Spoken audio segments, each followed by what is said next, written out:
Muy buenas tardes, tengan todos los presentes. La Universidad Autónoma del Estado de México, a través de la Facultad de Derecho y su Centro de Investigación, les da la más cordial bienvenida a la conferencia Crisis en el Medio Oriente, el conflicto en la Franja de Gaza. Nos acompañan en el presidium el doctor en Derecho Hiram Raúl Piña Livien, subdirector académico de esta facultad.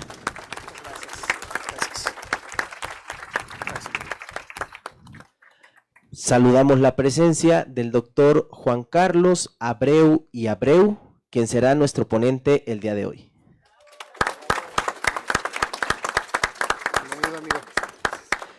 Y del doctor Víctor Manuel Aguilar Corona, subdirector administrativo de esta facultad.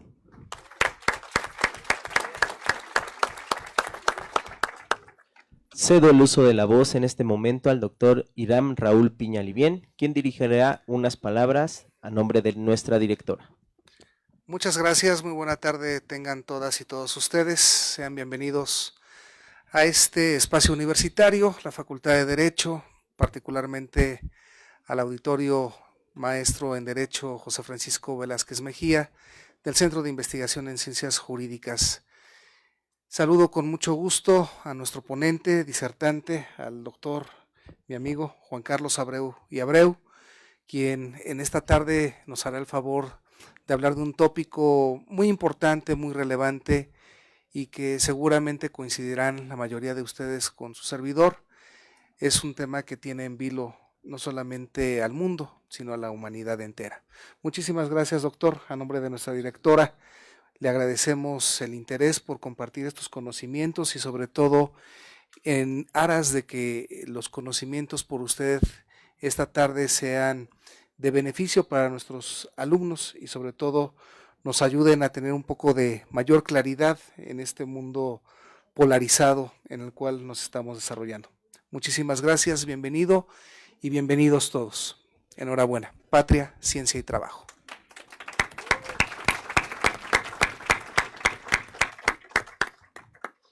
A continuación, el doctor Víctor Manuel Aguilar Corona hará lectura de una breve semblanza de nuestro ponente. Muy buenas tardes a todas, buenas tardes a todos. Vamos a dar lectura a una breve reseña del currículum de nuestro distinguido disertante el día de hoy. Es licenciado en Derecho por la Universidad Nacional Autónoma de México, maestro en Humanidades por la Universidad Anáhuac y doctor en Derecho por la Universidad Panamericana. Actualmente funge como director del Centro de Investigaciones Judiciales en la Escuela Judicial del Estado de México del Poder Judicial de nuestro Estado. Es miembro del Sistema Nacional de Investigadores. Se ha desempeñado como investigador titular en el Instituto Nacional de Ciencias Penales, INACIPE. Ha dictado cátedra a nivel licenciatura y posgrado en instituciones de educación superior en diversas entidades de nuestro país. Es miembro del claustro de doctores de la Facultad de Derecho de la UNAM, autor de diversas obras escritas, así como colaborador de muchas otras, entre las cuales se encuentran Una justicia transnacional para México, experiencias y expectativas, publicado por INACIPE en 2021, Interculturalismo jurídico, de Palestra, de 2021, entre otras.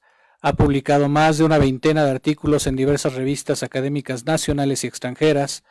Cuenta con experiencia profesional en el sector público, se ha desempeñado en diversas dependencias y organismos de la Administración Pública Federal, ha colaborado en la Suprema Corte de Justicia de la Nación y la Comisión Nacional de Derechos Humanos. Como ustedes pueden ver, tenemos una persona con toda la experiencia y con toda la calidad para darnos una plática de este tema que tiene al mundo de cabeza en este momento. Sea usted bienvenido. Muchísimas gracias, doctor.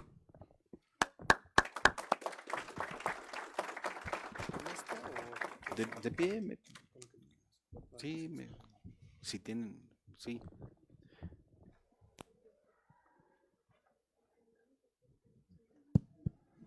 Muy bien, pues muy agradecido. La charla es para ustedes, compañeros con los que siempre me veo en clase, otros que nos vemos en los pasillos, muy agradecido por su atención. Creo que justamente como mencionaban los queridos catedráticos y amigos previamente, este no solo es un tema sensible, sino si ustedes me permiten darle la categoría, creo que desde el COVID, este es el asunto más sensible que tenemos en la humanidad en el primer tercio del siglo XXI. Esto, lo que está aconteciendo, no solo ya en la Franja de Gaza, originalmente era en la Franja de Gaza, ya prácticamente Israel tiene los 4 puntos abiertos, literalmente estamos a punto de ver una declaración de guerra, muy posiblemente esto escale a nivel de conflicto regional. El fin de semana me decía, estaba en una reunión y me preguntaban, ¿es esto la puerta hacia el apocalipsis? No, no lo sé. ¿Es esta la Cuarta Guerra Mundial? No, no lo sé. ¿Este es el fin de la historia? No, no lo sé. Pero ninguna de esas 3 condiciones me gustaría que pasaran.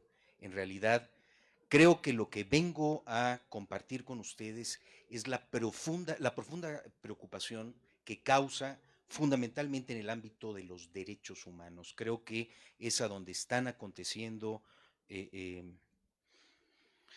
muy graves violaciones. No podemos ser omisos a ello. No hay aquí a quien irle. O sea, cometería una verdadera brutalidad aquel que diga estoy a favor del Estado de Israel o estoy a favor de los palestinos. Caray, creo que más bien lo llamaría a que pensara un par de veces antes de enunciar tal aproximación.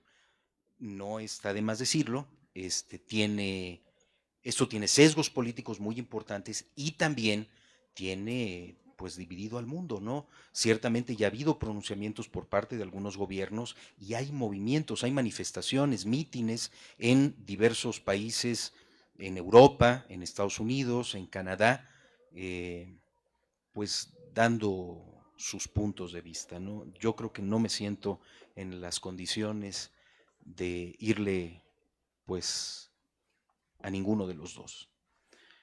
Traigo imágenes, la idea es compartir con ustedes la idea es compartir con ustedes no solo algunos planteamientos, sino no soy dado a imágenes desgarradoras. Más bien, sí me gustaría que vieran la profunda destrucción que hay sobre todo en la Franja de Gaza. Vamos directo.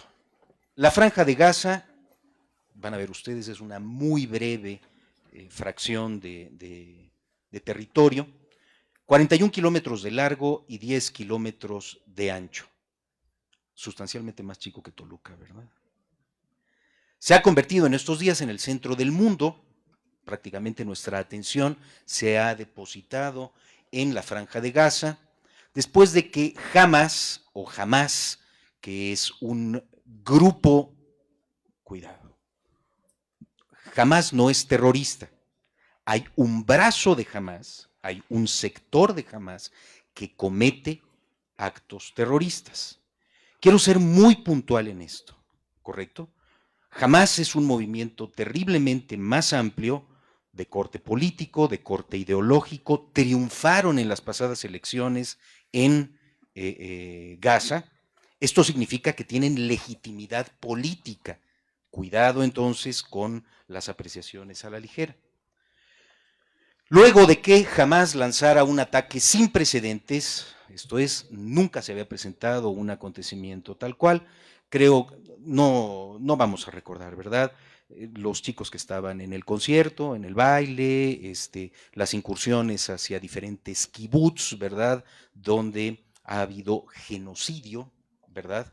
Ese es el término al que deberíamos nosotros acudir, apelar, por el solo hecho de ser judíos o por el solo hecho de ser palestinos, implica una persecución a muerte. Eso, compañeros, desde los juicios de Nuremberg se llama genocidio y es uno de los 4 grandes delitos que persigue la Corte Penal Internacional. Más de 2,000 personas han fallecido por los ataques hoy, ya van más, creo que estamos cercanos a las 3,000 personas. Más de 2,000 personas han fallecido por los ataques de militantes palestinos y la posterior respuesta de Israel a la franja que se encuentra hoy, en nuestros días, se encuentra bajo asedio, en estado de sitio. Y van ustedes a ver por qué. La franja de Gaza, a partir del conflicto, tiene racionada luz, agua y alimentos, ¿no? Medicamentos sobre todo. Desde ahí cruzaron la frontera y entraron los militantes de Hamas, lanzó miles de cohetes, en represalia también lanzó otro tanto Israel, el Estado de Israel, solamente para que tengan una noción de qué tan cruenta está la batalla. En Afganistán, durante todo el tiempo que estuvieron los Estados Unidos en el conflicto armado, se detonaron 7,000 bombas. 7,000. En los 10, hoy ya, 11 días en la franja de Gaza, se han detonado más de 6,000. En 10 días. Afganistán, los Estados Unidos estuvieron en Afganistán durante años. Para que tomen un poco la dimensión de qué tan cruento está el escenario. Trato de explicar, Gaza es un enclave de 360 kilómetros cuadrados, nada en realidad, delimitado por el mar Mediterráneo. Israel y Egipto son sus grandes fronteras, donde actualmente viven aproximadamente 2.3 millones de palestinos. Uno de los territorios, si no mal estoy informado, es el cuarto territorio de estas dimensiones más densamente poblado del mundo. Una pregunta que resultaría ser fundamental. ¿Y a mí qué carajos me importa todo esto? ¿Verdad? Y sobre todo como abogados. Y en Toluca. ¿Esto qué tiene que ver conmigo? Tiene múltiples aristas el problema. Tratemos de abordar cada uno de ellos. La primera, de naturaleza geopolítica. Vamos, lo vamos a ver cuando tengamos a la vista el problema religioso. A unos cuantos kilómetros de la franja de Gaza está Jerusalén. Jerusalén es el sitio sagrado, el más sagrado, de las 3 grandes religiones monoteístas de toda la historia. Jerusalén, un pequeño poblado que es importante para el judaísmo, para el islamismo y para el cristianismo en todas sus vertientes, no solo los católicos, sino todas las vertientes cristianas. No se reducen a lo que vemos nosotros a la mano, catolicismo y diversos cultos de naturaleza protestante, el ortodoxismo, la iglesia egipcíaca. Vamos, es muy amplio el vector de credos que tienen que ver con el cristianismo. Bueno, importante, se están moviendo las fronteras y de una manera terriblemente dramática. ¿Por qué razón? Bueno, vamos aquí a hacer un poquito de historia. Recordarán ustedes que ya desde finales del siglo XIX, principios del siglo XX, hubo movimientos de índole judía, muy ideologizados, que pretendían detentar un determinado territorio con los principios de la religión judía. Hoy por hoy el Estado de Israel es un Estado teocrático militar con algunos sesgos de parlamentarismo y más o menos algo de democracia. Sin embargo, vamos, el eje sobre el cual orbita prácticamente toda la vida en Israel, pues son las Sagradas Escrituras, ¿no? Decía, el movimiento sionista tiene ahí un personaje importante, Herzl, ¿verdad? junto con grupos de judíos en diáspora, en éxodo. Este es uno de los graves inconvenientes cuando hablamos del judaísmo. Sí, se han sido perseguidos, sí, han sufrido las llamadas diásporas, esto es, éxodos, migraciones, precisamente porque entran en conflicto con, a lo largo de la historia tenemos ejemplos terriblemente sensibles, ¿no? El gueto de Praga, claro, Isabel la Católica igual los despacha, ¿verdad? Toma Granada, que es el último bastión árabe, y en consecuencia manda a árabes y judíos a que agarren camino. Ha sido una, no sé si pudiéramos llamarle pueblo, ellos se llaman pueblo judío. No estoy tan seguro si la denominación sociológica y antropológica sería la correcta. Tienen diferentes etnias, no es una etnia. Lo que los une en realidad es la cuestión religiosa. Por eso no estoy tan seguro de poderles dar la denominación del pueblo, aunque ellos se asumen como pueblo, el pueblo judío, ¿no? Recordarán, al final de la Segunda Guerra Mundial, resultan ser identificados como una de las más importantes víctimas de la expansión nazi. No está de más decirlo, no son las únicas víctimas, ¿verdad? Hay innumerables víctimas que no fueron judías. Sin embargo, pues bueno, creo que fue muy emblemático, sobre todo porque recordamos campos de concentración y aquellos lugares, ¿no? Los hornos donde, pues bueno, los incineraban, los sometían a prácticas genocidas, ¿no?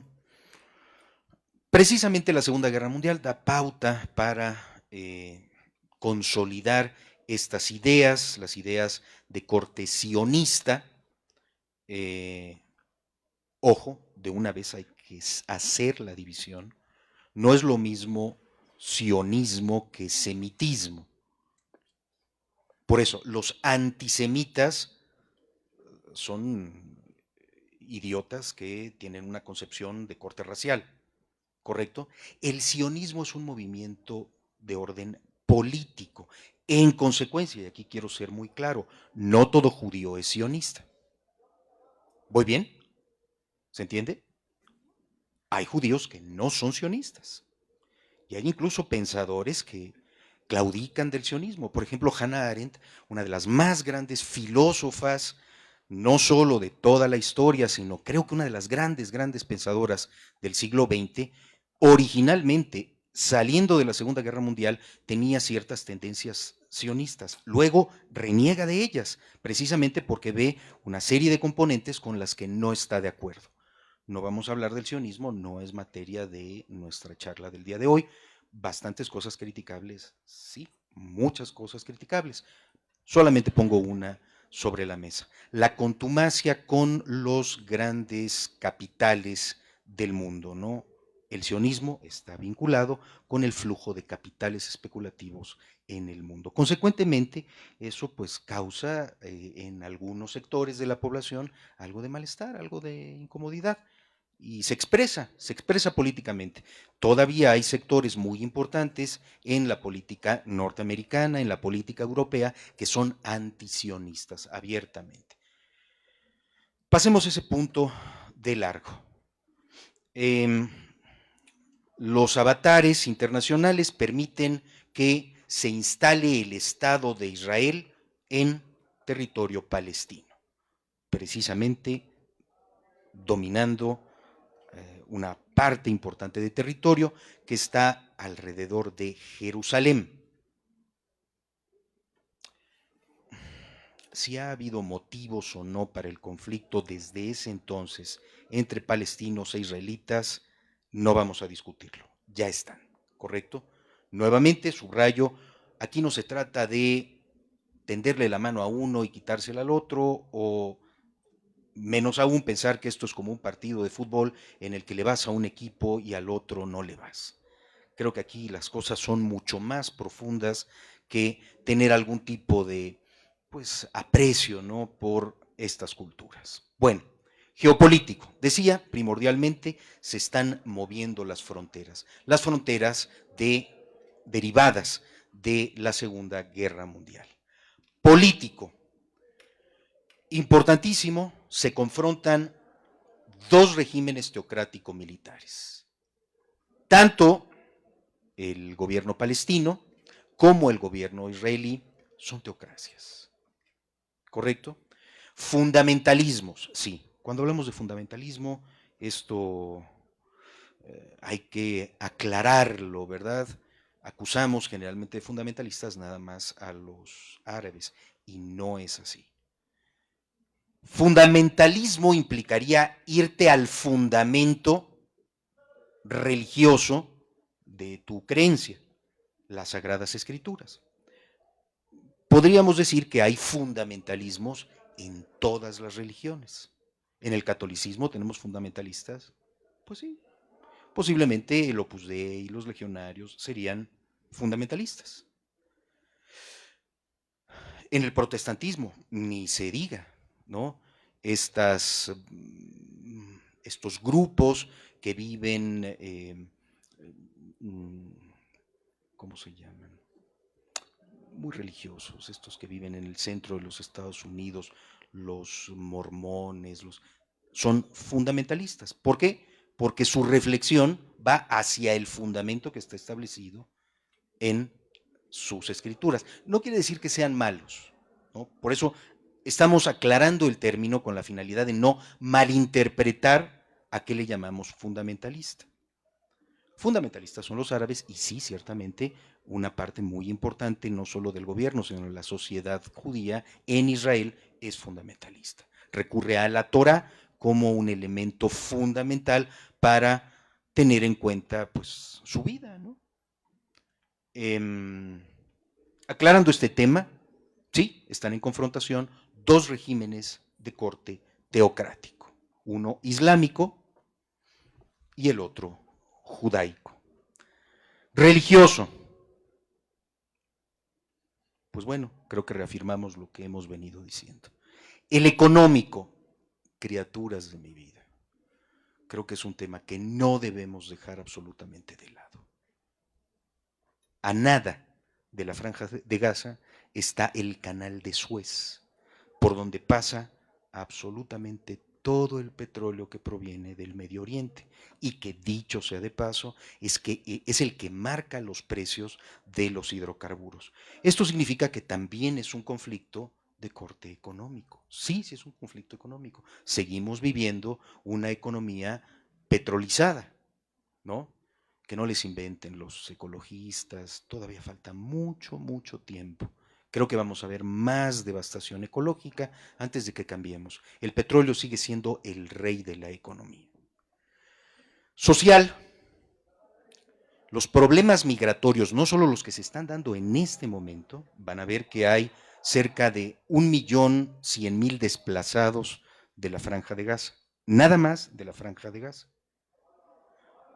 Identificarán muy claramente que ciertos modelos políticos en el Medio Oriente han provocado importantes migraciones. Sirios, libaneses, afganos, turcos, literalmente van en millares a aposentarse en Europa o en Estados Unidos, en Canadá, van a todas partes del mundo.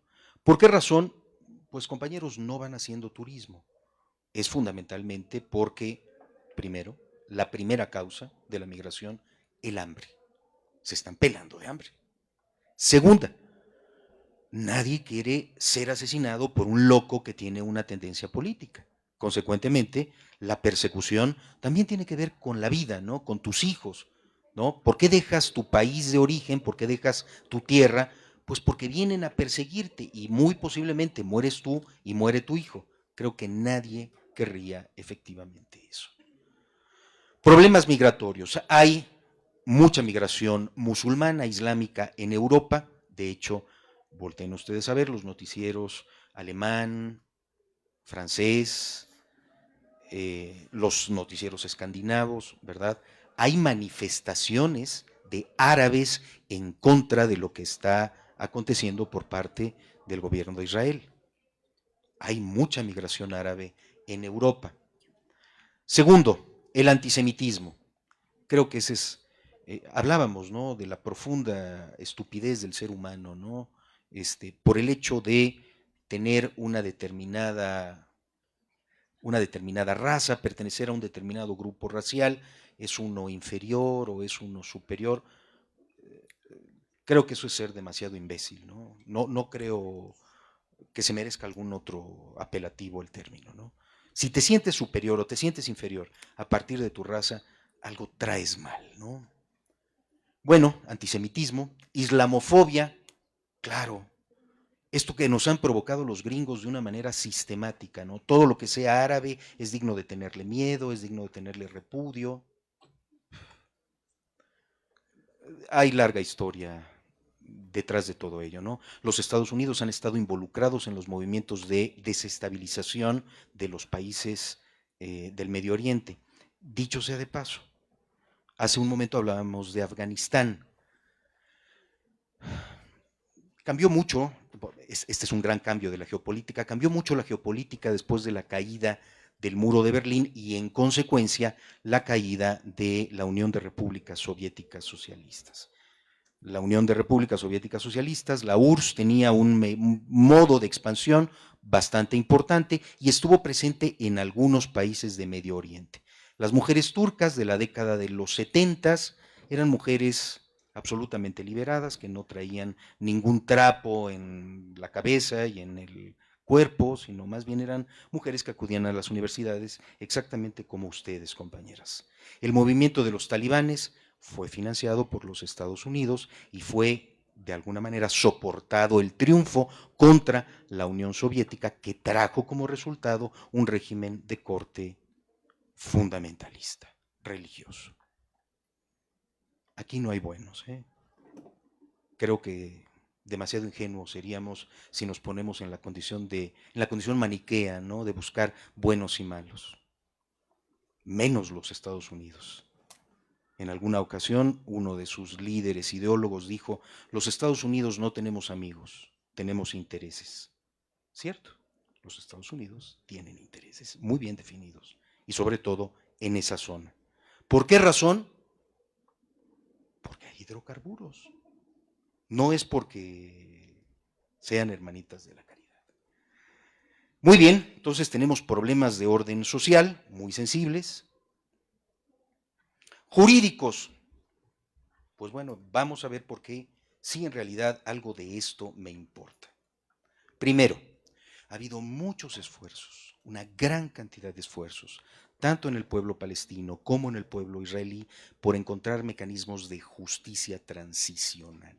La justicia transicional implica los mecanismos de decisión de un determinado país por transitar periodos de conflicto, de persecución, de totalitarismo, ¿verdad? Tanto de un lado como de otro, ha habido esfuerzos muy importantes por tratar de pasar, por ir más allá de este escenario de guerra.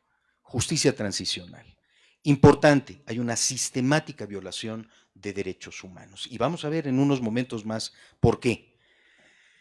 Violación al derecho humanitario. Recordarán ustedes, derivado de la Segunda Guerra Mundial, Ginebra como instrumentos de derecho humanitario, implican el tratamiento que se le debe dar a las personas que, aun estando en zona de conflicto, no son beligerantes, o sea, nosotros, los ciudadanos comunes y corrientes. ¿Voy bien? Hay una forma de tratar a quienes no son combatientes. Por supuesto, esto ha sido terriblemente violentado. Como último de los puntos que traigo, hay varios, pero como último de los puntos, porque es jurídico, se está llevando a cabo acciones sancionadas por el derecho penal internacional. Nombro algunas: genocidio, crímenes de guerra, crímenes de lesa humanidad, desplazamiento forzado, van a ver ustedes por qué, y terrorismo. Sí hay terrorismo, tanto de Hamás como del Estado de Israel. Hay prácticas terroristas por parte del Estado de Israel. Antes del conflicto, este es Gaza. Vean ustedes, pues una ciudad exactamente como muchas otras. Al final van a ver en el horizonte está el Mediterráneo. Como ven ustedes, es muy densamente poblado. Esta fotografía creo que es mucho más clara, ¿verdad? Vean ustedes, son edificios multifamiliares en abundancia, por montones. Está pegado al Mediterráneo, debe tener algunas playas bonitas, debe ser bastante agradable por ahí, ¿verdad? Vamos a identificar, se llama la Franja de Gaza, porque es una tripa ahí de territorio, hecha un poco a fuerza, ¿verdad? Está el nombre en árabe y el nombre en hebreo. Estrecha banda de tierra de la que 51 kilómetros lindan con el suroeste de Israel, suroeste, pegadita. 11 kilómetros con la península del Sinaí, o sea, Egipto. Sus fronteras, Mediterráneo, Egipto e Israel. Vean ustedes el mapa. ¿No lo pueden ver? Si quieren aproximarse. Esta es la Franja de Gaza. Como ven ustedes, es un chorizo ahí, ¿verdad? Algo deprimido en la parte central, en la parte norte y en la parte este, literalmente están abrazadas por está abrazada la Franja de Gaza por el Estado de Israel. Estos son los puntos fronterizos, el más importante, ahorita el que está causando gran inquietud, precisamente porque ahí se están concentrando, están bajando. Gaza como tal está en la parte norte de la franja y están bajando centenares de miles de almas precisamente en un gran éxodo. Estos son los puntos fronterizos, ¿verdad? Y como ven ustedes, ¿verdad? Sí, identifican Líbano, que está en la parte norte de Israel. Dicho sea de paso, ya hubo incursión militar, se abre ese vector de guerra. Con Siria, ¿verdad? Tiene un muy importante acercamiento con territorio sirio, ¿verdad? Incluso fueron detonados Alepo y otra de las zonas aeroportuarias más importantes, ya entró en guerra, y Jordania tiene 4 fronteras abiertas Israel a la guerra. No solo es la Franja de Gaza. Esto es el Estado de Palestina, ¿correcto? El Estado palestino está separado, fragmentado. Por un lado tienes la Franja de Gaza y por otro tienes Cisjordania. Gaza, eminentemente dominada por el grupo Hamas.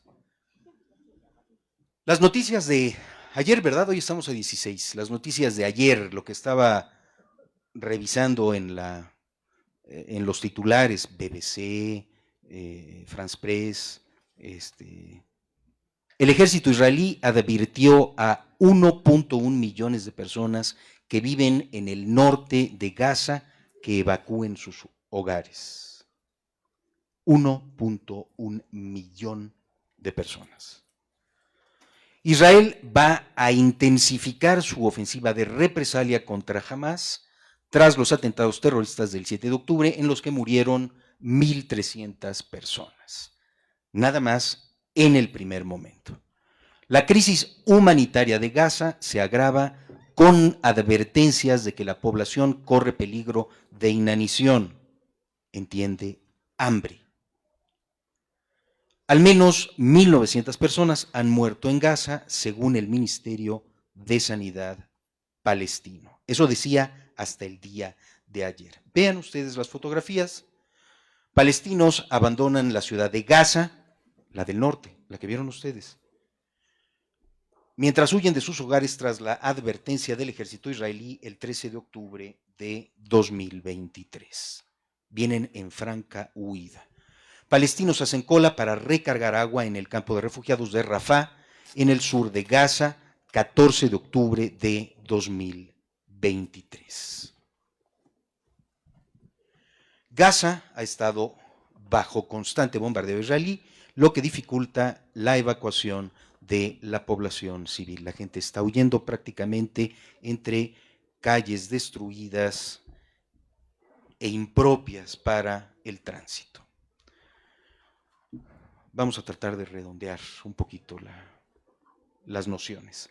La Franja de Gaza y Cisjordania conforman el Estado de Palestina, gobernado por la Autoridad Nacional Palestina, quien, digamos, controla políticamente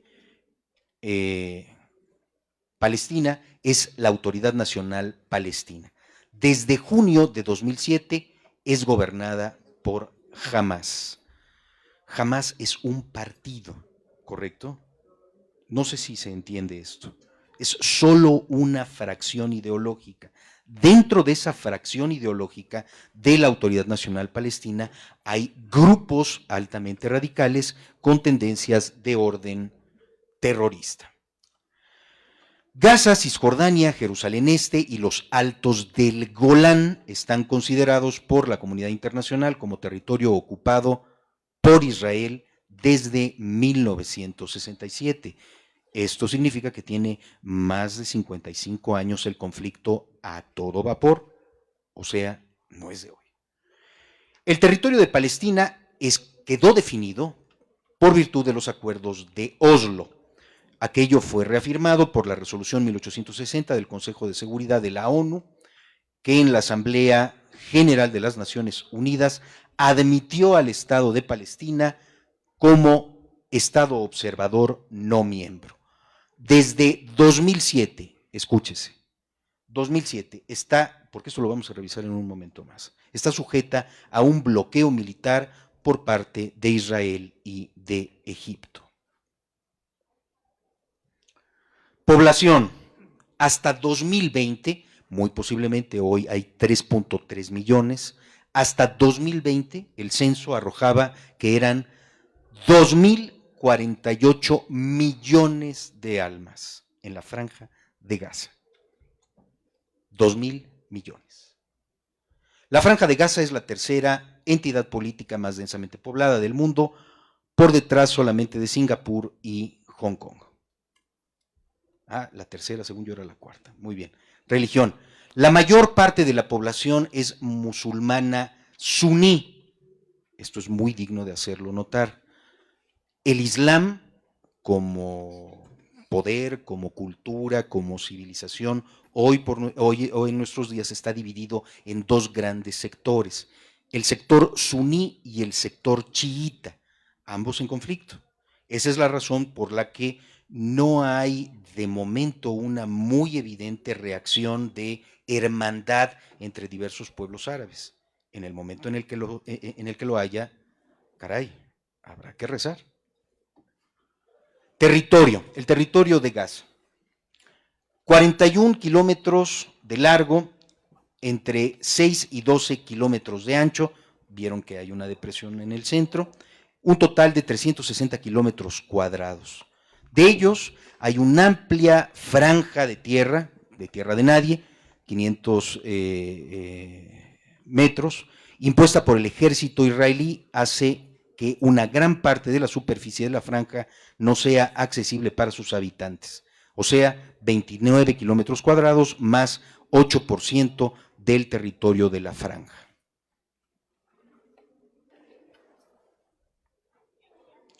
Otra foto más de Gaza. Esta ya empieza a hacernos más sensible la densidad poblacional.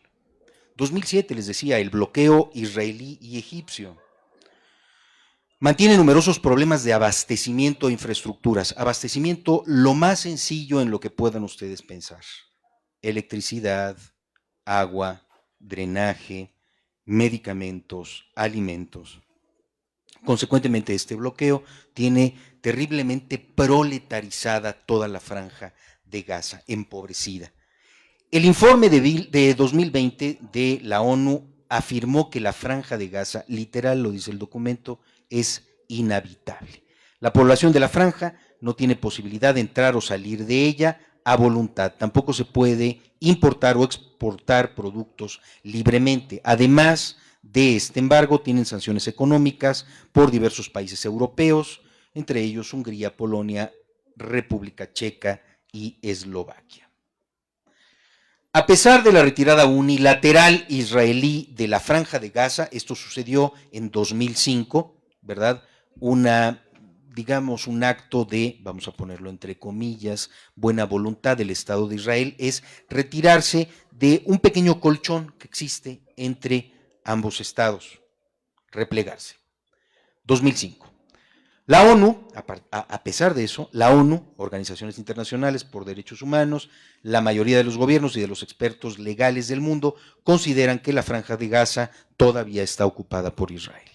Ayuda a su ocupación las restricciones impuestas desde Egipto.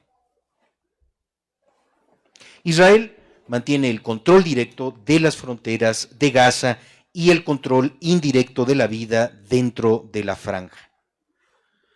La seguridad pública, por ejemplo, recordarán ustedes, y no está de más mencionarlo, el servicio de inteligencia más sofisticado e hipotéticamente el más exitoso es el Mossad, que es el servicio de inteligencia israelí. Consecuentemente, es algo dudoso aquello de si estuvieron o no al tanto de las posibles incursiones de hace unos días. Posiblemente se deba a que el primer ministro israelí, Benjamin Netanyahu, no está del todo legitimizado con el pueblo de Israel. Muy posiblemente lo sabían y lo dejaron que pasara para buscar precisamente un pretexto para radicalizar las cuestiones dentro del Estado de Israel. Soy muy mal pensado, compañeros. La Franja de Gaza depende de Israel en términos de agua corriente, electricidad, telecomunicaciones y otros servicios. Bueno, hemos pasado fotos muy lindas de Gaza y vamos a ver después algunas que nos van a dejar algo alterados. Vamos a identificar qué es Hamás. Importante lo que dije. Llegó al gobierno de Gaza precisamente por vía electoral. Ganó las elecciones legislativas palestinas de 2006, o sea, tanto en Cisjordania como en Gaza. El partido derrotado, Al-Fatah, que era, digamos, tenía una visión relativamente más moderada, más hacia la diplomacia, era la heredera de la antigua OLP, Organización de la Liberación de Palestina, uno de cuyos líderes más emblemáticos fue Yasser Arafat, quien de alguna manera pudo favorecer, digamos, ciertos acuerdos, ciertos momentos de paz, como los derivados de los acuerdos de Campo David. Bueno, decía, gana las elecciones legislativas, derrota a Al-Fatah, Arabia Saudí consiguió cerrar entre ellos un breve acuerdo de gobierno con Al-Fatah y con Hamás. La presión de Israel y de Estados Unidos consiguió hacer descarrilar este acuerdo y se suscita una guerra civil. De tal manera que, derivado de este conflicto, Autoridad Nacional Palestina aún gobierna Cisjordania, mientras que Hamás gobierna definitivamente la franja de Gaza. El término en árabe nos hablaría de entusiasmo o fervor, pero es fervor religioso, ¿verdad? Es un movimiento de resistencia islámico, es una organización palestina que se declara yihadista, esto es, en la disposición de entrar en un conflicto religioso contra los infieles. ¿Y quiénes son los infieles? Pues bueno, todo aquel que no comulga con el Islam. Consecuentemente, nosotros, los cristianos, seríamos infieles, ¿no? Es una posición muy radical, pero en fin. Nacionalista e islamista. Digamos que serían sus tres características más emblemáticas. Su objetivo original de Hamás fue definido en su carta fundacional: el establecimiento de un Estado islámico en la región histórica de Palestina, que comprendería los actuales Israel, Cisjordania y la Franja de Gaza, con capital en Jerusalén. O sea, sí pretenden desplazar al Estado de Israel. 2017 publicó un nuevo documento de principios según el cual reclama el establecimiento de un Estado de Palestina completamente soberano e independiente, con Jerusalén como capital, en las fronteras del 4 de junio de 1967. Como ven ustedes, están remitiendo efectivamente al momento en el que se determinó la existencia del Estado de Israel. Y enfatizaba su carácter nacionalista por encima del religioso, aunque sigue sin reconocer a Israel ni abandonar su lucha armada. Hamás sostiene diversas organizaciones que desarrollan actividades de muy distintos ámbitos. Vean ustedes, la formación cultural y religiosa. La madrasa es el mecanismo bajo el cual se educa a los jóvenes islámicos. La asistencia social a los palestinos más necesitados y a las familias de sus propios miembros que han sido muertos o que han caído en cárceles israelíes.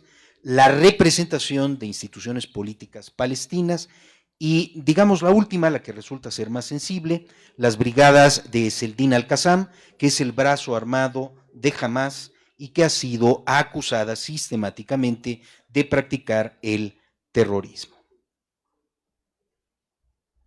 Aunque Israel ayudó inicialmente a la creación de Hamás, ya lo escucharon ustedes, aunque Israel ayudó inicialmente a la creación de Hamás, ¿cómo se le ayuda? Precisamente a partir de dotar de capital. Interesante esto, ¿verdad? Tratando con ello de debilitar hasta aquel entonces la hegemónica Organización para la Liberación de Palestina, la OLP de Yasser Arafat. Las distintas organizaciones de Hamás son objetivos prioritarios, tal cual, por eso lo ven subrayado ahí, objetivos prioritarios de las operaciones militares israelíes. ¿Qué es lo que están atacando desde Israel?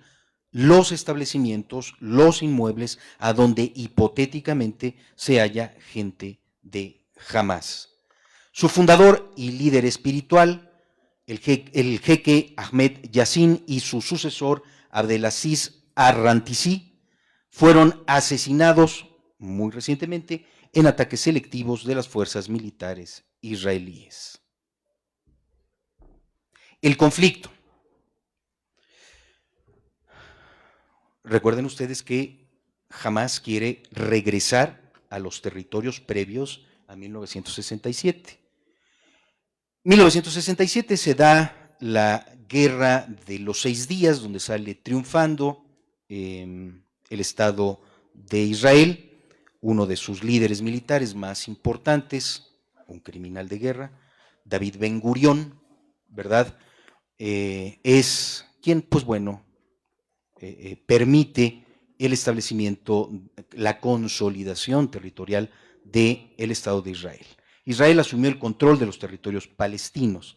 En consecuencia, las fuerzas israelíes asesinan a civiles palestinos, entre ellas niños y niñas, han mantenido recluidos ilegalmente a miles de personas en los territorios ocupados, sometiendo a centenares de ellos a detención administrativa sin cargos ni juicio.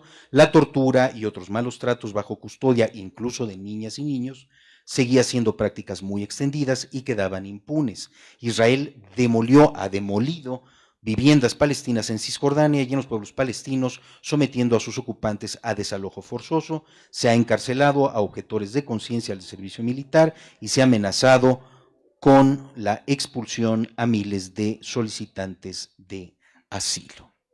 La contraparte, claro, ya dijimos, no se le puede ir a ninguno de los dos. Los grupos armados palestinos llevaron a cabo ejecuciones extrajudiciales y han atacado deliberadamente poblaciones civiles. Las fracturas la fractura entre los movimientos Al-Fatah, facción de OLP, y Hamas ha estado acompañada de ejecuciones extrajudiciales, detenciones arbitrarias, torturas y malos tratos. O sea, el régimen de Hamas en territorio palestino asesina a aquellos que comulgan todavía con Al-Fatah. En fin. A pesar de estos abusos, los acuerdos de paz propuestos y otros esfuerzos para resolver el conflicto se han centrado abrumadoramente en cuestiones de seguridad en lugar de mecanismos para abordar violaciones pasadas y proteger los derechos humanos en el futuro. Hablemos de los derechos humanos. La Asamblea General de la ONU estableció en 1975 el Comité para el Ejercicio de los Derechos Inalienables del Pueblo Palestino. O sea, hay un sector, un grupo, una parte de la ONU que está muy consciente de que es un asunto que debe revisarse con toda puntualidad. Comité para el Ejercicio de los Derechos Inalienables del Pueblo Palestino. Esto de conformidad con la resolución 3376. Ello de alguna manera permitía desarrollar un programa para que los palestinos ejercieran derechos inalienables, incluido la libre determinación, la independencia y soberanía nacional, el que pudiesen regresar libremente a sus hogares, etcétera, etcétera. El mandato de este comité se ha renovado anualmente desde entonces y más recientemente de conformidad con la resolución 74/10 de la Asamblea General de la ONU. La denuncia presentada por Palestina, escúchese, esto llega a la Corte Penal Internacional. No está volando, no es nada más cuestión de noticias en la televisión o en los periódicos. La denuncia presentada por Palestina contra Israel fue una petición a la Fiscalía de la Corte Penal Internacional que entiende una investigación de carácter urgente sobre crímenes de guerra y contra la humanidad, a los que se añadió un crimen adicional denominado, recordarán ustedes, el modelo sudafricano, ¿verdad? Nelson Mandela es un gran liberador del pueblo sudafricano porque rompe con el apartheid, esta separación entre blancos y negros. Pues sí, la Franja de Gaza efectivamente es un apartheid. Los árabes viven de un lado y los judíos viven del otro. 2004, el Tribunal Internacional de Justicia, máximo órgano judicial de la ONU, consideró que las colonias israelíes en Jerusalén y en Cisjordania violaban leyes internacionales. Sin embargo, el Ministerio de Asuntos Exteriores israelí ha sostenido que la Corte Penal Internacional, escúchese, hasta pareciera que es discurso de nuestro presidente, ¿verdad? La Corte Penal Internacional carece de jurisdicción sobre el conflicto. Israel no es miembro del Estatuto de Roma, consecuentemente no puede ser sujeto de juicio por parte de la Corte Penal Internacional. ¿Qué es lo que ha dicho la Corte Penal Internacional en esta investigación formal? Veamos lo que nos dice uno de los jerarcas de Amnistía Internacional. La confirmación hoy, por parte del fiscal de la Corte Penal Internacional, de que se ha abierto una investigación sobre los crímenes de derecho internacional cometidos en territorios palestinos ocupados, es un avance trascendental para la justicia después de décadas sin que se rindan cuentas por los crímenes de guerra y los crímenes de humanidad, exactamente que han pasado en esa zona. La investigación de la Corte Penal Internacional ofrece a miles de víctimas de crímenes de derecho internacional la primera perspectiva auténtica de obtener el largamente demorado acceso a la justicia, la verdad y la reparación. También brinda una oportunidad histórica de terminar finalmente con la impunidad imperante que ha provocado graves violaciones de derechos humanos en los territorios palestinos ocupados durante más de medio siglo. Esta es una declaración de 2021. Michael Link, relator especial sobre la situación de derechos humanos en territorios palestinos ocupados desde 1967, en su informe a la ONU de 2020 precisa lo siguiente. Primero, las acciones israelíes de control sobre los palestinos son una afrenta a la justicia. Segundo, llamó a Israel a detener inmediatamente todas las prácticas que infligen un castigo colectivo al pueblo palestino. Las violaciones sistemáticas de las garantías fundamentales de los palestinos dañan diariamente a millones de personas inocentes. Se agudizan las tensiones y se crean condiciones para aumentar la violencia. Los relatores especiales, como Link, el que acabamos de identificar, forman parte de lo que se conoce en los procedimientos como los procedimientos especiales del Consejo de Derechos Humanos. Estos procedimientos especiales implican el mayor órgano de expertos independientes del sistema de derechos humanos de la ONU, o sea, no está hablando cualquier persona. Es el nombre general de los mecanismos independientes de investigación y supervisión del Consejo que se ocupan de situaciones de países específicos o cuestiones temáticas en todas partes del mundo. Los expertos de los procedimientos especiales trabajan de forma voluntaria, no son personal de la ONU, no reciben salario por su trabajo, son independientes de cualquier gobierno u organización y sirven a título individual.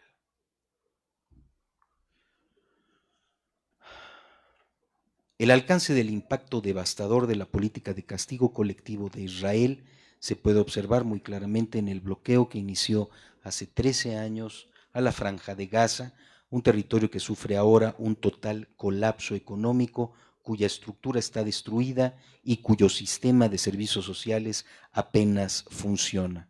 2020. Este fue un encabezado de un documento periodístico de la ONU. Bueno, se ha insistido, los castigos colectivos están prohibidos inequívocamente y sin excepción por leyes humanitarias internacionales. El informe critica la demolición de viviendas palestinas y da cuenta de más de 2,000 casas destruidas en el 2020, que han dejado en la indigencia a igual número de familias por la comisión de delitos de alguno de estos miembros. Y dice tal cual, esto es una clara violación al artículo 53 de la Cuarta Convención de Ginebra. Con esto termina Link.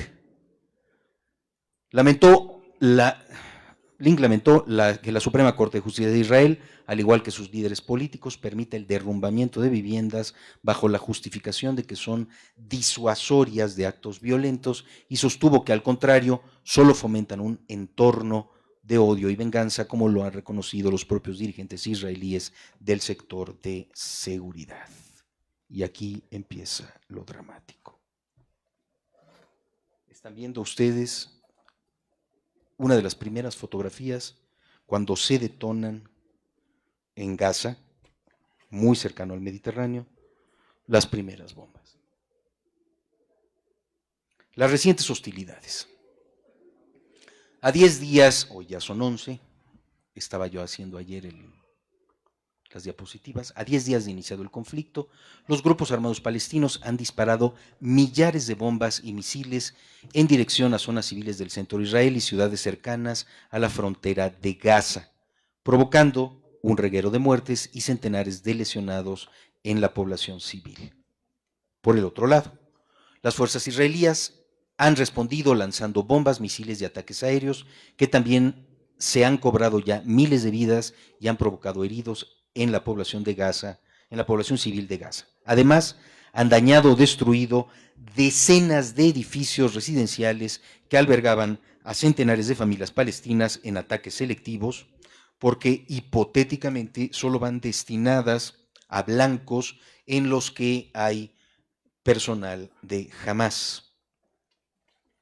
Vean ustedes efectivamente, aquí sí me hago de lado para que puedan ver ustedes la destrucción.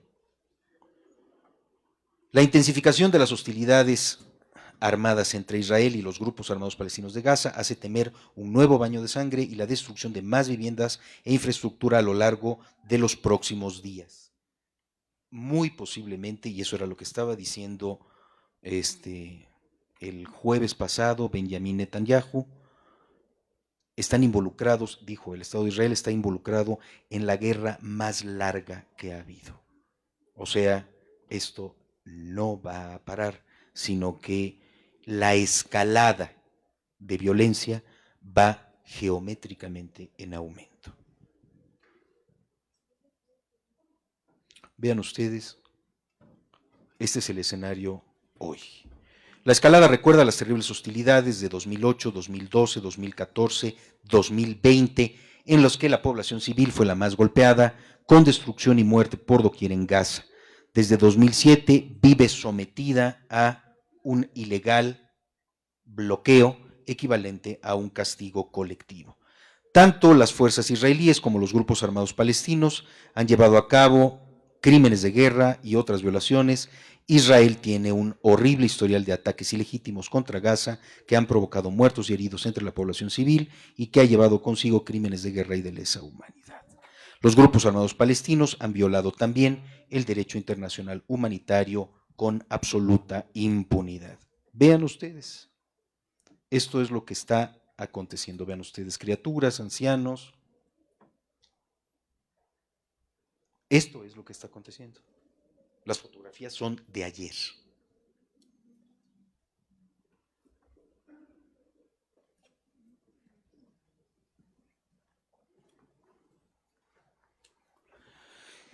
Termino con esta imagen, efectivamente, polarización, exactamente como con aquella con la que empecé, dos banderas, dos visiones completamente diferentes y detrás un escenario de guerra. Sí, ciertamente apoyo desde diversas latitudes del mundo a el pueblo palestino y al pueblo israelí. Dicho sea de paso, son los que están sufriendo. Si de alguna manera me resultan irritantes los políticos es porque precisamente se abisman en distancia de la gente común y corriente, de nosotros. Efectivamente, quien está sufriendo, tanto del lado palestino como del lado israelí, es la gente común y corriente, exactamente como tú y como yo. Los que tomamos el camión, los que vamos a un trabajo, los que venimos a una universidad, esos son efectivamente los que están muriendo. No los políticos encumbrados en su retórica y en sus maquinaciones, ¿verdad? Sino es la población civil. Quiero dejarlo hasta aquí con la finalidad de escuchar sus planteamientos y sus preguntas. Gracias.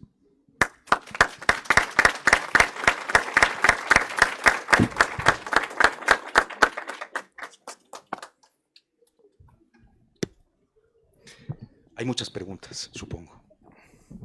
Bien, con el ánimo de moderar esta etapa de nuestra disertación, de este tema tan importante que el doctor Juan Carlos Abreu y Abreu, denominado Crisis en el Medio Oriente, el conflicto en la Franja de Gaza, y que sobre todo es muy aleccionador, muy ilustrativo, por parte de su servidor y de creo que muchos de nosotros, doctor, para en lo que van los compañeros universitarios preparando sus preguntas. Creo que todos tendríamos que decirle en árabe, en hebreo y en español lo siguiente a usted. Toda raba, shukran, gracias. Porque nos ha abierto los ojos, nos ha permitido entender un poco más allá de este conflicto. Ahora sí que, como usted lo mencionó, el fundamento, cuál es la base, cuál es el sustento del conflicto, y que no es un tema menor, es un tema que, como en efecto ha quedado evidenciado con su disertación, pues nos debe de no solamente ocupar, sino también de preocupar a todos, porque se corre el riesgo de que este sea un conflicto de dimensiones todavía mayores, no solamente regional, sino mundial. Pues quedamos atentos, compañeras, compañeros, ya les dimos tiempo de reflexionar, les escuchamos, por favor, por acá hay una pregunta.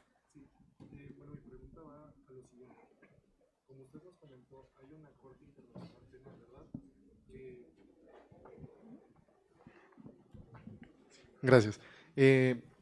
Como usted nos comentó, hay una Corte Internacional Penal, ¿verdad?, que se encarga de sancionar a los estados que cometen, o bueno, en este caso, que cometen crímenes de guerra. El planteamiento es el siguiente: como usted nos comentó, Hamas no es un grupo terrorista, es un grupo político, pero en teoría la Corte Internacional Penal, ¿cómo sancionaría a este grupo político a diferencia de a un estado? Porque si bien a un estado lo pueden exhibir, o más bien, pues sí, sacar de algún tratado internacional, ¿cómo es que castigan pues sí, a un grupo político? La pregunta es muy sensible. La Corte Penal Internacional ciertamente condenaría un régimen, condenaría una política, pero es específicamente sobre personas y sería sobre los líderes. O sea, si tu pregunta es, ¿qué es lo que hace la Corte Penal Internacional? Sancionar a las personas, o sea, los que han estado al frente, ¿no? Ahora, Corte Penal Internacional, como tú sabes, es un instrumento derivado de, pues, toda una serie de esfuerzos que se hicieron luego de los juicios de Nuremberg y de los juicios de Tokio, ¿verdad? Se erige como un alto tribunal para perseguir fundamentalmente delitos de lesa humanidad vinculados con problemas de guerra, ¿correcto? Pero va sobre las personas, ¿no? Por ejemplo, siguen juzgando a quienes han estado involucrados con los genocidios en África, en Ruanda, por ejemplo, en Somalia, aquellos que estuvieron involucrados en el conflicto de los Balcanes, ¿verdad? Recordarás que hubo ahí un fratricidio ahí absurdo, ¿no? Estúpido, o sea, en la ex Yugoslavia, serbios, croatas, montenegrinos, literalmente de manera inexplicable surgió ahí un conflicto y arrasó. Muy seguramente el conflicto Ucrania-Rusia tenga algún componente en la Corte Penal Internacional, ¿no? Bueno, solamente un comentario. La guerra de Rusia y Ucrania es un jardín de niños respecto de lo que está pasando ahorita en Gaza. Es nada, ¿eh? De verdad estamos en problemas. Sí.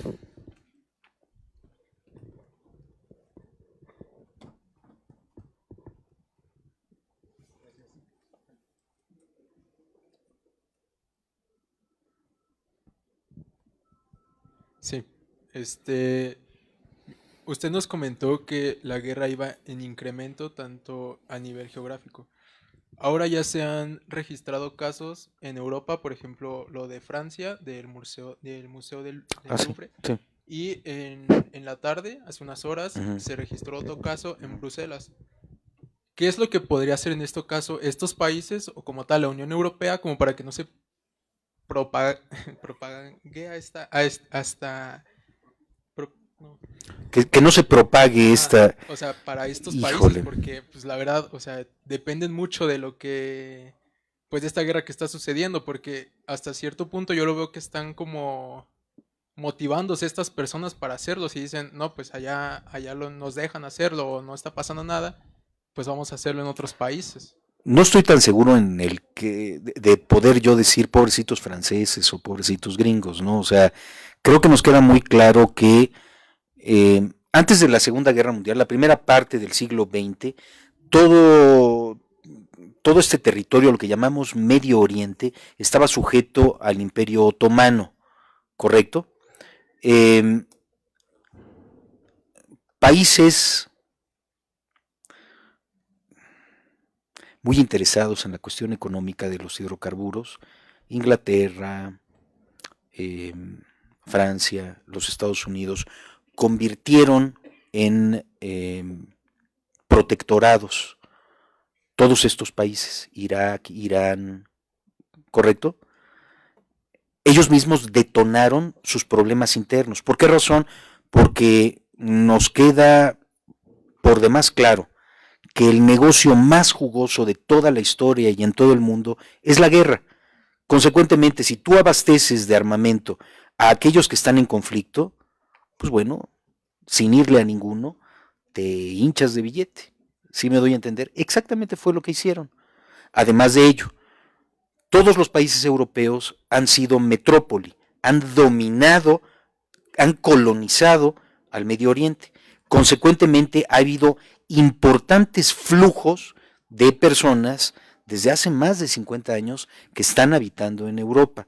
Hay una muy importante población en países como Francia, todos los países escandinavos, una muy importante presencia de gente que proviene de los países árabes. Y por supuesto, como siguen siendo marginales, se impone entre la gente pobre la necesidad de identidad y de vincularse con el Islam. No se asimilan, no tienen por qué hacerlo, ¿correcto? ¿Tienes un problema adentro de Europa? Sí, y muy severo, ¿no? Recomendaría una novela de Michel Houellebecq, se llama Sumisión, chicos, apúntenla. Sumisión, ¿quieren un buen libro? Sumisión, de Michel Houellebecq. Él hace una elucubración distópica, ¿verdad? En Francia del 2028, si no mal recuerdo, llega al poder la Hermandad Islámica en Francia. No se los voy a spoilear, está muy bueno el libro, ¿no? ¿Más preguntas? Sí, encantado, gracias. Gracias. Una duda histórica, hablaba usted del sionismo.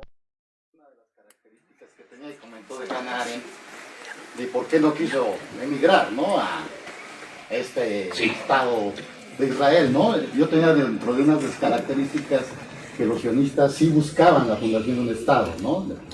Territorial, y los no sionistas que podía caerse en esto que había cometido el error de Occidente, ¿no? De crear estados-nación y crear un nacionalismo radical, ¿no? Porque tenemos también los judíos que no son creyentes, que están acostumbrados a ser apátridas, sin un territorio, pero que en el fondo están en todo el mundo controlando la economía, ¿no? De estos judíos extremadamente multimillonarios, ¿no? Donde no se sienten partícipes, por ejemplo, del Estado de Israel. Ahí no sé si podría ahondar más, doctor, sobre, o qué implicaría, qué otras características tendría el sionismo.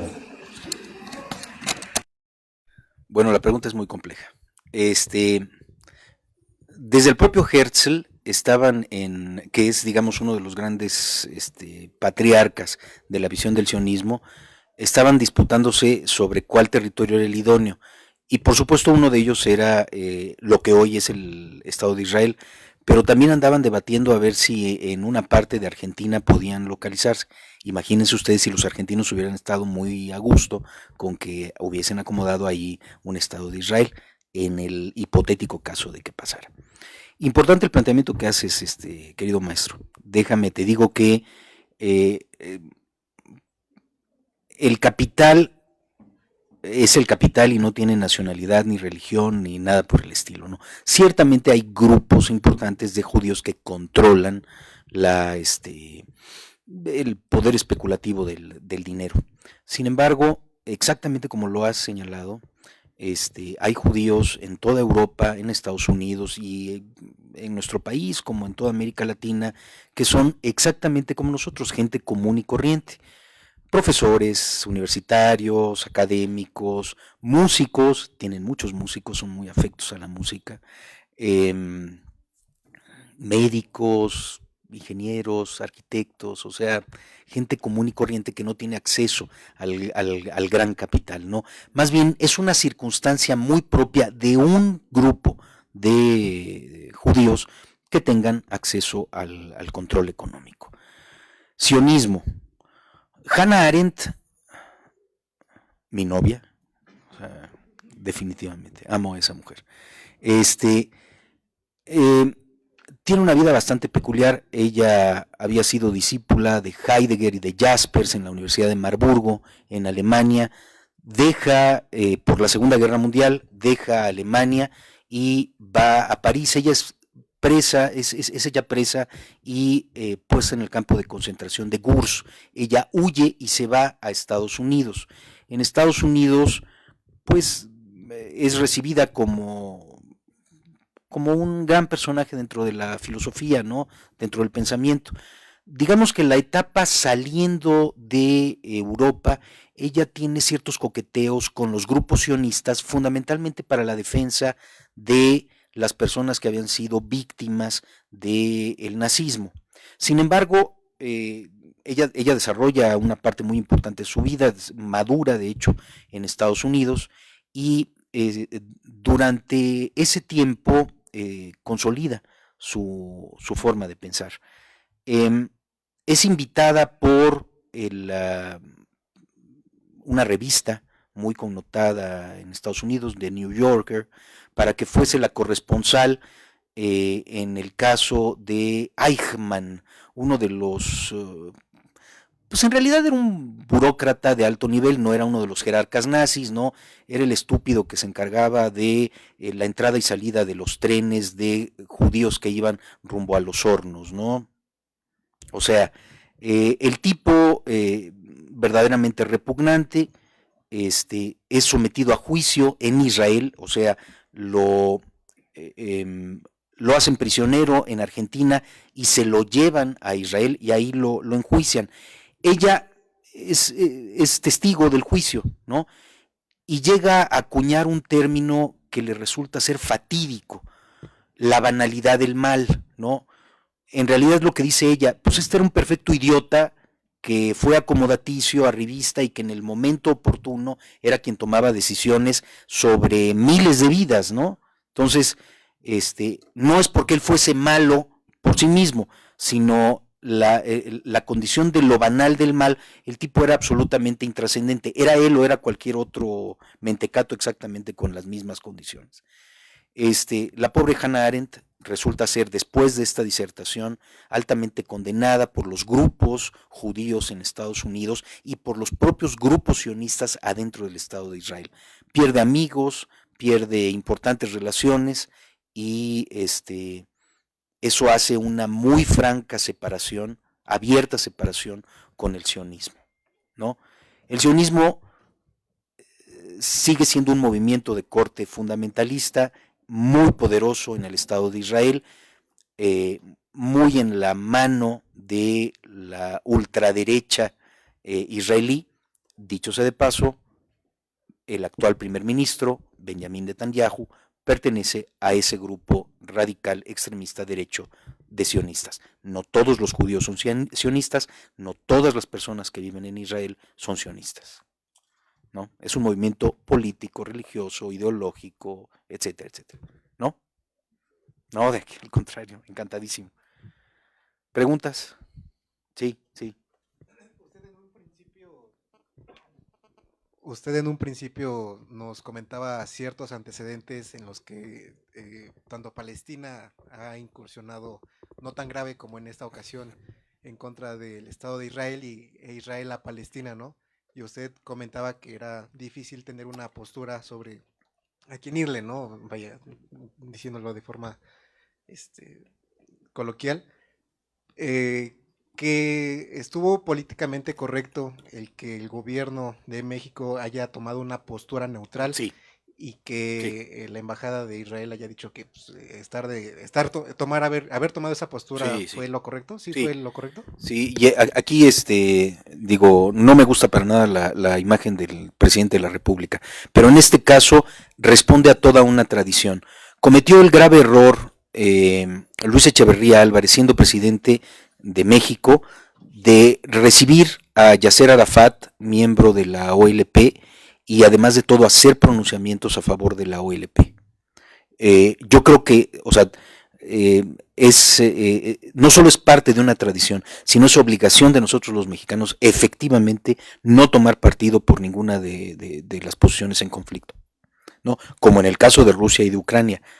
Y va de nuevo, no hay a quién irle, ¿no? Y eso, que reitero, eso es un jardín de niños comparado con lo que está pasando ahorita. ¿Sí? ¿Sí es correcto? Sí, sí es correcto. Es lo que se debe hacer, de hecho. ¿Sí? ¿Más preguntas?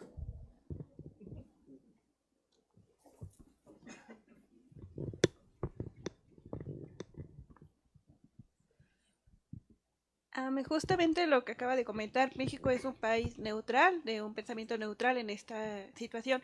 Mi pregunta es si en algún momento puede llegar el caso donde México tenga que tomar un partido. Y mi otra pregunta es, en este caso, a México, ¿qué tanto le afecta esta situación? Uy, a ver, ¿cuándo tomas partido? Más bien cuando te ves involucrado en una conflagración. O sea, no sé si eventualmente la escalada llegue al ámbito mundial. Todo parece indicar que ya llegó al ámbito regional. Si se está metiendo Irán, si se está metiendo Líbano, o sea, ya escaló a la condición regional. Muy posiblemente no se quede ahí. Y, híjole, hay diferentes factores que podrían establecer la presencia de México en la conflagración, pero yo quiero pensar todavía muy románticamente que las cosas pueden acallarse dentro de un poco tiempo sin que nos veamos en ese brete. Ahora, ¿cómo nos afecta como mexicanos? Primero, va a haber una economía de guerra, ¿no? O sea, lo que va a imperar ahorita, ya, o sea, si hay un cambio de época, ¿eh? Quiero decirles que el cambio de época se ha dado entre el COVID y el conflicto en la Franja de Gaza. Consecuentemente, va a haber sí una cuestión de orden económico terriblemente fuerte. Somos una economía que depende en una tercera parte de los ingresos petroleros. Muy posiblemente se van a ver afectados nuestros ingresos petroleros derivados del conflicto. No sé si para bien o para mal, ahí habrá que preguntarle a los especialistas. Pero de que va a haber problemas económicos, los va a haber. Políticos, ni se diga.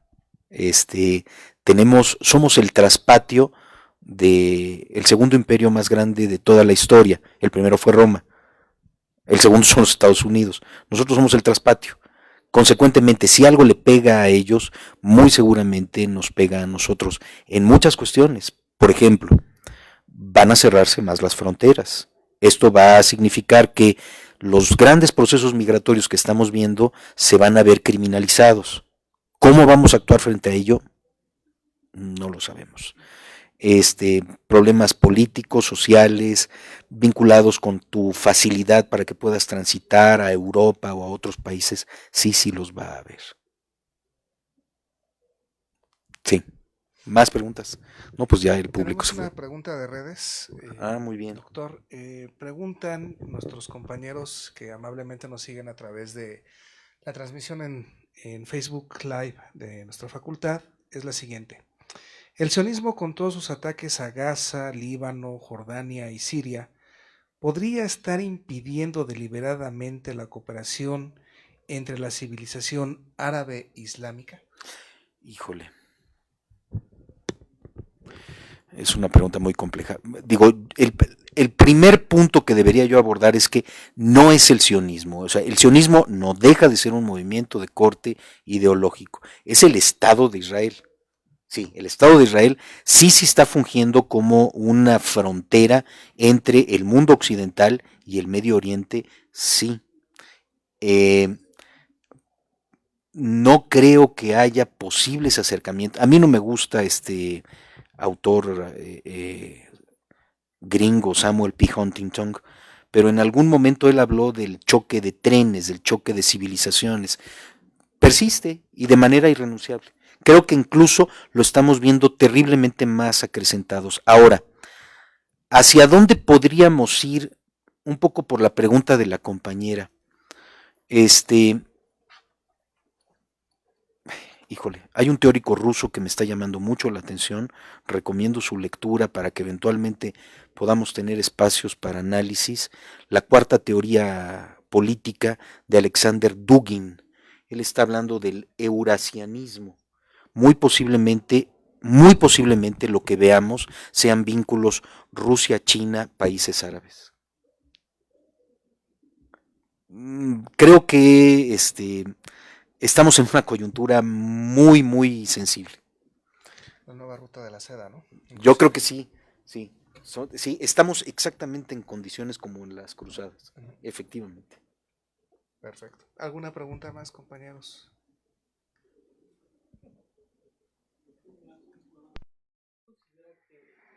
¿El BRICS influye allá en esta región del mundo ya?